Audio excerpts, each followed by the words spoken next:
Fl-aħħar ġimgħat numru ta' raħħala u bdiewa esprimew it-tħassib tagħhom dwar dak li għaddejn minnu. Dan wara li minħabba l-pandemija tal-Covid u d-dowmin biex jaslu ċerti prodotti minn barra kienu obbligati jittardjaw it-tlestija ta' proġetti agrikoli li kienu qed jaħdmu fuqhom b'fondi mogħtija mill-Unjoni Ewropea.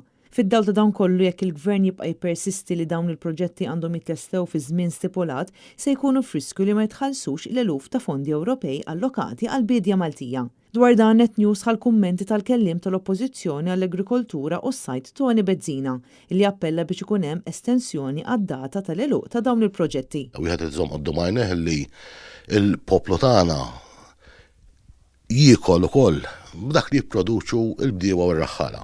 U għalhekk għandna ngħinu manka minn dan il-att illi fejn hemm proġetti li forsi għal ftit xhur jew għal ftit ġimgħat addirittura forsi mhux se jlaħħu anke kulħadd jaf ċertu importazzjoni ta' materjal qed jittardja ammonti sostanzjali illi ntuhom naqa' nifs illi tiġi estiża id-data tal-eluq biex daw il-proġetti jkun jistgħu jiġu magħluqa u jkunu jistgħu jingħataw il-fondi li bdew ir-raħħala tagħna biex jagħlqu dal-proġetti. Min-naħa tiegħu il-kandidata l-elezzjoni tal-Parlament Ewropew Peter Aġus saħaq li hemm bżonn li jkun hemm iktar flessibilità f'dawn is-sitwazzjonijiet. Nsellem il dawk il-ħafna ħaddiema fiċ-ċivil, fid-dipartimenti tal-Gvern, fl-awtoritajiet li jedin jipproġettaw il-fondi Ewropej li jedin ifassluhom u li jkollhom imbagħad ħafna xogħol ukoll biex jaraw li jitwettqu fl-implementazzjoni tagħhom u r-reporting tagħhom. Insellmulhom għax dawn jagħmlu xogħol importanti ħafna l-Malta. It-tieni punt, hemm bżonn ta' flessibilità fejn nistgħu intuha. Kull min qed jagħmel proġetti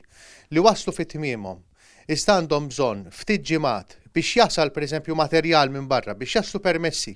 Ma nistgħux naffordjaw bħala pajjiżna li nitilfu fondi Ewropej għax inkunu riġidi żejjed maż-żgħir ma' dak li jrid jitmagħna mal-bidwi mar-raħħal mas-sajjiet. Il-Partit Nazzjonalista enfasizza ħtieġa li l-politiċi għandhom ikunu iktar qrib il-bdiewa u r-raħħala għax dawn huma l-persuni li jipprovdu lill familji Maltin il-prodotti lokali tant meħtieġa.